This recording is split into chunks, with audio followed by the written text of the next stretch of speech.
It is such a nice day outside here in the Houston area today. Man, I hope this weather hangs around all week. Hey everyone, it is Tom from Cerulean Bay, and we are back. We are going to be talking about some more Tiki today. It is truly a very wide range to cover. And as I mentioned before, it would take a couple of episodes to cover everything that we feel you guys should know.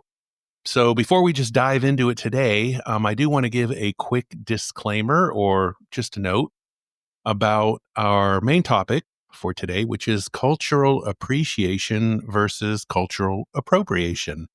There is a big difference between the two.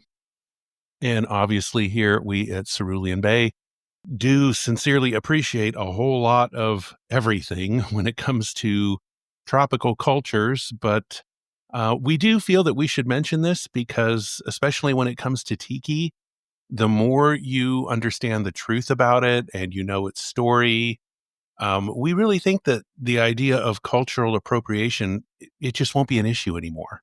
So, while there's always going to be people that disagree, when it comes to the topic of Tiki, we think it's like a lot of other things in life. Everything in life has a history, and many times it's not always pretty. And over time, people's feelings change about it one way or another. But, we just feel that it doesn't mean that when you're using certain design styles that you're being disrespectful. It is up to each person to be honest with themselves and to know their conscience and to know if something just doesn't sit right or if it makes them feel uncomfortable, then don't use it. Don't get into it, plain and simple. But when you do see a particular piece of art or an art style and you do know its true history, you understand why something is the way it is, and you love the way it looks and it fits into your design style, then go ahead and use it, especially if it brings you that sense of appreciation. You're appreciating that culture, even if there are some colored parts to it that might not always be pleasant. You want your end result to bring you peace and relaxation. Then there's absolutely nothing wrong with using those types of art and cultural influences. We feel it's just important to point this out because we are very passionate about the countries we import from and the people who live there. We love these tropical islands. We love their cultures. And we are just very passionate about being truthful. To be honest, that's who we are. We are not experts in everything, but we do our research. When we are looking at any new art forms or product lines or topics for blog posts or for this podcast, we look into everything we can. We research things. We talk to local people. When we can travel, we go and visit. We definitely get off the beaten path. If you are in those very touristy areas, that's where you are not going to encounter a lot of authentic culture. You will run into locals who work in those areas. But again, we feel it's very important to talk to the locals in the context of their cultures and everyday living. And that's where you can find out what's really true, what could potentially be offensive. And so there you go. The goal of all of that is that we just hope that our listeners will find what we have to say to be accurate, enjoyable, and respectful. So having said that, the topic of cultural appropriation is an important one. And we do say that it should be approached with some caution. We do believe in looking at things objectively and removing emotion from it, because there is a big difference between the two, as we've mentioned. And when you do travel to far off lands and meet local citizens and artists, as we have, you will find that not all cultural representations are insensitive or bad. And regarding Tiki, it does go both ways. Certain elements of it can be off-putting. And then again, if you understand why things are the way they are with Tiki, you'll realize that that should no longer be the case. So having said all that, let's expand on this just a bit. When we covered the history and origins of Tiki and had the discussion about some of its original artwork and how it was used in the first Tiki bars and restaurants back in the 30s and 40s, that's where we had presented you with what was available back in the day of different art forms. And most of that did feature things like the idealized, scantily clad women, usually in some scenes representing the elements of the tropics. They were always beautiful, and they were serving cocktails to the local visitors to the islands and things. And you had all of the imagery of palm trees and tiki statues and gods and the fiery volcanoes and the native housing that was made from bamboo and thatched roofs. And all of this was kind of combined into an artistic style that became commercialized and almost cartoonish in some ways. When you look at these older forms of tiki artwork, they do they do kind of have a cartoonish look to them. There's some exaggerations in them.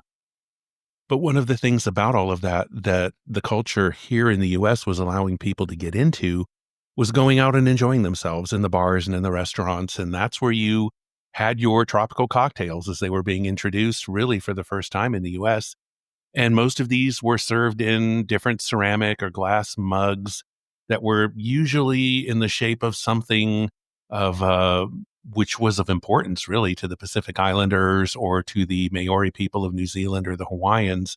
These mugs and glasses were shaped in cultural symbols and things that, here in the US, we would not have really known what they were about.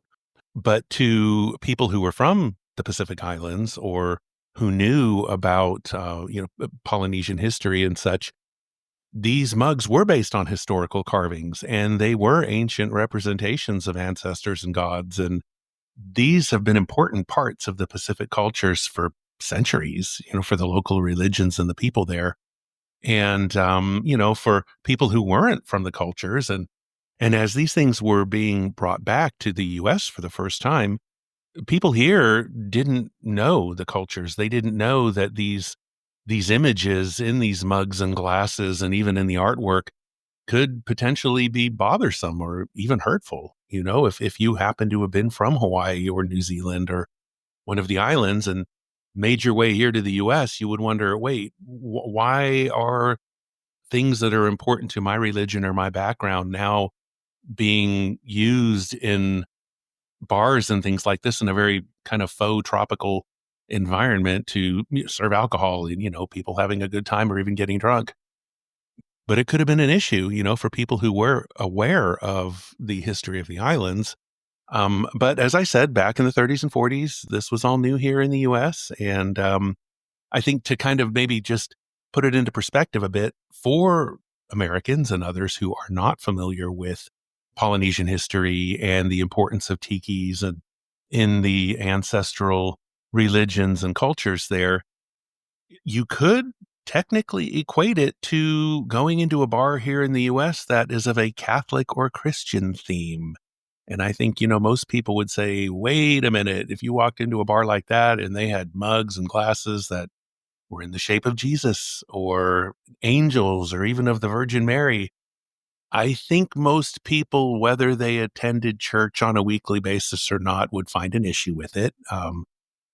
In the least, it would be off-putting, and I think for the most, it would be definitely offensive to practicing Catholics and Christians. But imagine walking in and this bar has decor that looks like something out of a church. It's got religious imagery or even crosses or the crucifix itself. There's a lot of Catholics and Christians that would be offended, myself included. That would be a problem. Now, I have to be honest and say that that's a bit of an extreme example because I think most people would agree that the last thing any tiki bar or restaurant owner would want to do is be purposely insensitive or even blasphemous. I would think that, most owners might be somewhat, if not completely ignorant of the history of the Pacific Island cultures. And they're just wanting to provide a relaxing, tropically inspired, fun place for people to enjoy, kind of getting on that little staycation or home away from home type of tropical vacation. Whereas the owner of a Catholic or Christian themed bar, I would think that they most likely would already know what other people would be thinking. And they wouldn't care. They would just think that they're being funny, or maybe they would just simply feign ignorance, and claim that they just don't care about who's offended or who's not. So I don't know. Maybe that's not the best example. That might be a little bit of an extreme comparison there. But I think it does make the point that people should be respectful. They should educate themselves, at least to some degree, and be aware of the elements of cultures and religions that might be behind some of the items that they're selecting in design and decor choices. Or if you really do become like a fan of Tiki, that you really do look at all of the parts and pieces that go into it, and just know where it comes from, know a bit of the history behind it all. But I think, as I've said, that it's important to at least be aware of the elements of cultures and religions if they are not your own. And, these are things that you don't practice, which you plan to use in a decorating style.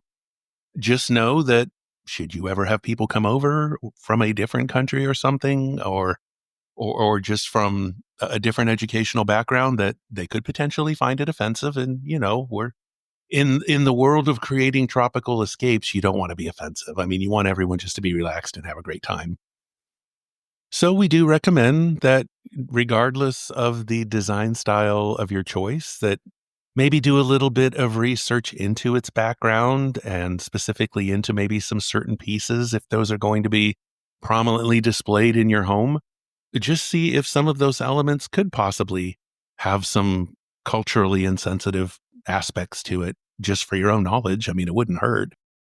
And while I do think there are too many people out there that have carried the idea of insensitivity a little too far because they just seem to be offended by everything these days, at least knowing a few things about where your pieces are coming from, why it is you like it, what's the cultural history behind it, that only benefits you because, as the old saying goes, knowledge is power.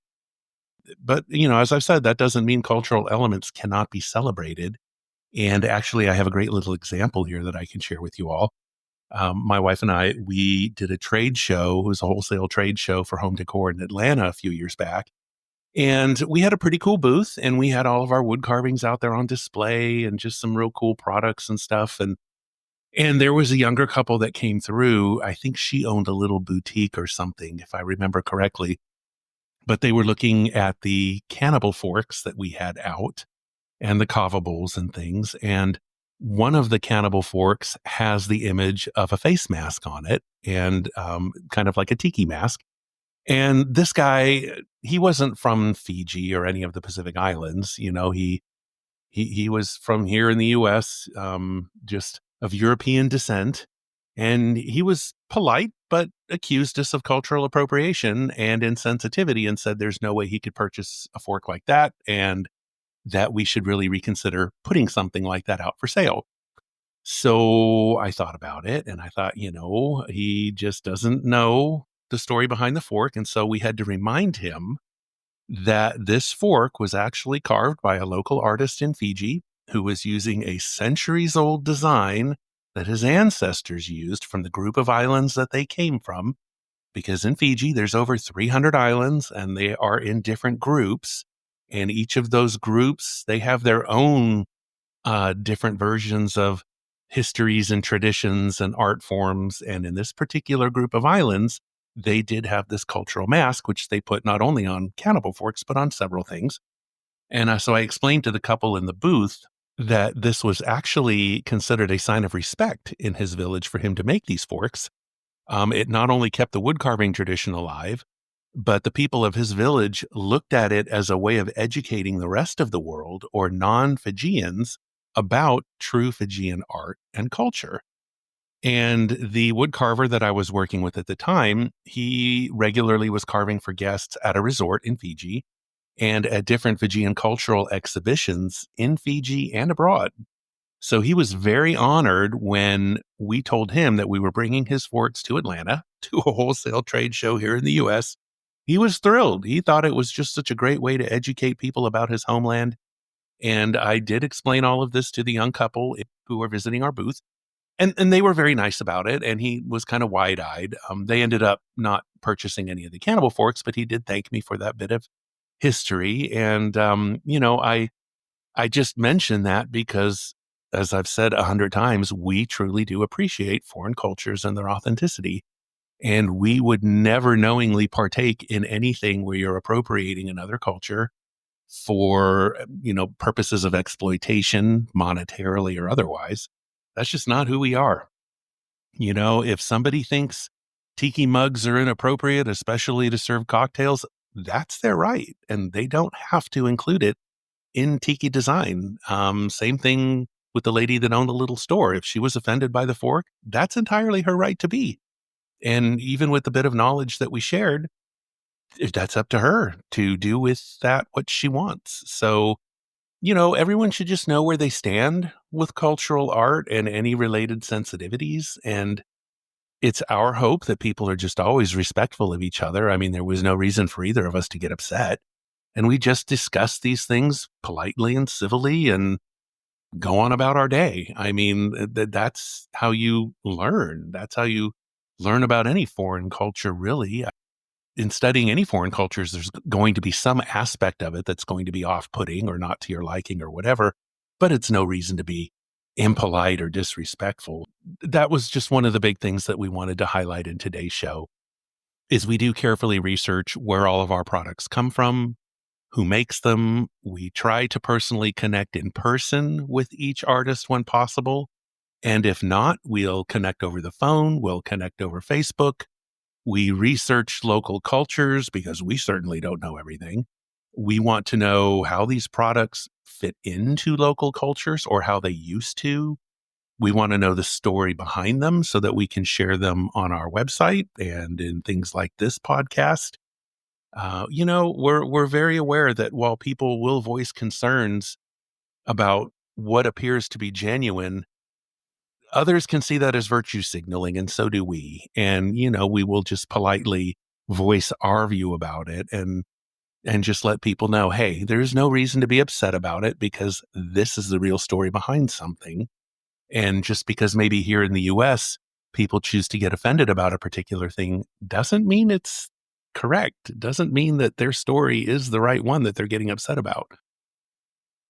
One thing that really was interesting as we were looking into different aspects of these products and having discussions with people who made them or people who sold them in different shops in Fiji and elsewhere is we have found that most people who are from the Pacific Islands choose not to let tiki be an issue for them. Some of them didn't even know what it was because they don't have that. It's not viewed in that way back home. So those elements are not commercialized. You're not going to find them in settings where people are socializing in a tiki setting because to them, these are just natural art forms. They're local art forms. So I think it's really what they've told us, some of them that have traveled, is that's where they see that some of the aspects of their homelands have been commercialized. That's where they come to learn what tiki is in the view of Americans. And yeah, they see that these representations of their homelands are what are so casually used abroad, to entertain and make money with, that's not how it's done in the homelands. Where they come from, they don't do that. These Americanized representations don't exist there, so the locals aren't exposed to them. But it is only when they travel, and I've talked to a few people from Fiji who've been to the US, and they do find it off-putting if they see something of a tiki nature. There's some tiki bars or something like this that they've been to. Yeah, I've been told that, they don't really get offended. They would prefer not to see it, especially if they see something that they know comes from their ancestral area. If you can imagine, again, seeing cocktails served in a mug with, faces of your ancestors or ancient gods that maybe were important to your family at one time, maybe not so much today in the 21st century. But, it's difficult for some people, and we understand that. We've also had some of these local islanders tell us that they really don't like having their countries viewed by the rest of the world as being these tropical playgrounds for vacation. They wish tourists would understand more about them as a people, would know more about what their cultures are really like, and not just view their towns and cities as places where They have these nice upscale hotels for wealthy tourists where people just come and party and get drunk and act ridiculous and, behave in ways on the beach that the local people don't behave. That's kind of how they view the rest of the world. Not everybody, but this same group of people that I've been talking with and others that I've come across and we've had some interesting conversations, they see the flip side of that statement. And they do realize that they need tourists. Tourism is a large source. I think it is actually the largest source of income for most of these islands, and they do need visitors from all over the globe. It's the incredible beauty of the islands. It's the beaches, the amazing resorts. It's everything else that makes these places the best places to vacation, in our opinion. They want people to know that they are warm and welcoming. Obviously, they want tourists to behave just as anybody would if you had people visiting where you're from.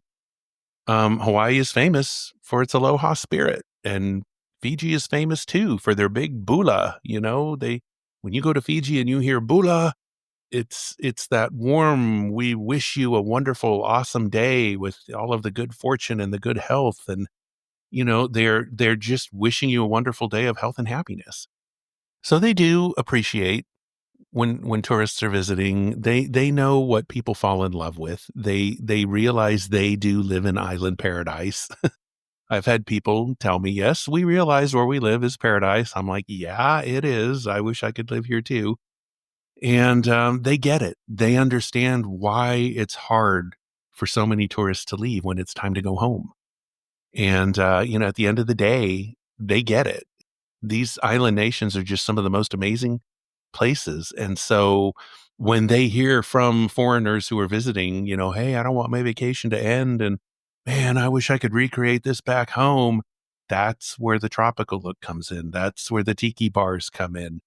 That's where they want to recreate elements of what they've seen back home. That's why we're doing what we're doing. These warm and welcoming cultures are so incredibly wonderful that for people who are unfamiliar with it and that are unfamiliar with the hospitality that you encounter, it's hard to go home, especially if where you're from isn't that open and friendly. And I can say that. And, this isn't anything disparaging against places like Europe, but there are some countries in Europe where if you're not from there, they're not as open or friendly. As you get to know people, they're absolutely wonderful and you can make friends and things like this. But when you're just visiting for, a week or 2 or even 3 weeks, there are countries on this planet that are not so open and warm and friendly. And that's fine. That's just the way they are. That's their local cultures. But when you do encounter it in places like the South Pacific or other tropical locations, you notice it. If it's not like that where you're from, you notice it. And you do want to recreate what you can of that when you get home, at least the look and feel of it. So hopefully, this bit of info that we've presented to you today helps you to just separate out the true cultural appreciation and any concerns, about cultural appropriation, that those two are separate issues. And cultural appropriation actually should no longer be an issue because when it comes to Tiki and the things that you can see, yeah, the early art forms and everything, this is how it was back then. It has evolved now, just that whole look into a very retro look, a very mid-century 1950s and 60s look. So when you do go to a tiki bar that is really, really well done, you're going to see some of this. They still have those elements of escapism. They're going to have that tropical safari or jungle exploration look. And in there, you're going to have all of the great vintage tiki colors, along with the artwork. Sometimes there's the exaggerated imagery of the tiki gods and island structures. You're going to have the volcanoes and the spears and the shields and other forms of weaponry. And of course, there's going to be the beautiful island women holding a tropical cocktail and a coconut, or maybe even a flaming skull. As they welcome you into a tropical paradise. Think hula girls, the little bobblehead hula girls or whatever they were that you'd stick on your dashboard. That was popular back back in the day there. But then, as you continue to look around, you're going to see the things like the rattan furniture and the wicker, anything and everything that can be made out of bamboo will be in there. Yeah. So hopefully this has kind of just helped to paint a broad picture of what something like Tiki can be and how it is interpreted. And then making sure that in those interpretations, things are just kept real, but it is something that can be easily incorporated into very tasteful tropical design, whether it's in limited amounts and you just want a little bit of a touch to bring in a little bit of fun with it, or if you want to go full tilt and create a full on tiki bar with everything in there, from all of the artwork to the shrunken heads to the glass, the colored glass floats that are wrapped in the fishing nets and just anything else that speaks to you in that fun tropical tiki way. Yeah, hopefully in today's show, you've found that to be a bit helpful. So in our next show, we're going to be getting into some of the design elements of it, talking about specific parts and pieces and ways to pull those together. And in our blog post, I'll go ahead and put the link to one of our Tiki blog posts where we do have information about today's show and some of the design element ideas as well. We'll include links to that. You can find these blog posts on our website too at ceruleanbay.com. And we've got actually 4 really good posts on there about that. Full of great imagery as well. Check out the images on there, and there's just links to where we found some of these images. You can just kind of get on that little path there and like a little rabbit trail that you're going down to just learn more and more about where an image came from. If you like something, maybe someplace that you can purchase it. We've got a few pieces of Tiki in our select seconds category in our online store. It's a little bit hard to source. We're looking for preferably authentic pieces, even if they're secondhand. We're not into anything that's been mass produced or cheaply made. So when we start getting into the world of Tiki, we're trying to get some really good pieces that we can make available. But there are some great sources online. As I mentioned in our previous show, check out on Facebook too. Groups like Theming Tiki Bars. There's just great connections to sourcing stuff in there too. And online too, as Tiki is making a bit of a comeback. Yeah, just be sure to check around and you can find some good sources of stuff. So with that, we would love for you to visit us at ceruleanbay.com, where you'll find our blog posts there about Tiki and lots of other great stuff for creating those tropical escapes indoors and outdoors. You can visit with us on Patreon. We have our tiered memberships there with some pretty cool stuff. But yeah, we truly appreciate your support. We really do. And we wish you just an awesome week with lots of tropical inspiration. Hopefully that will all come your way. And yeah, just take care and we'll meet up again next week. Have a good one. Bye-bye.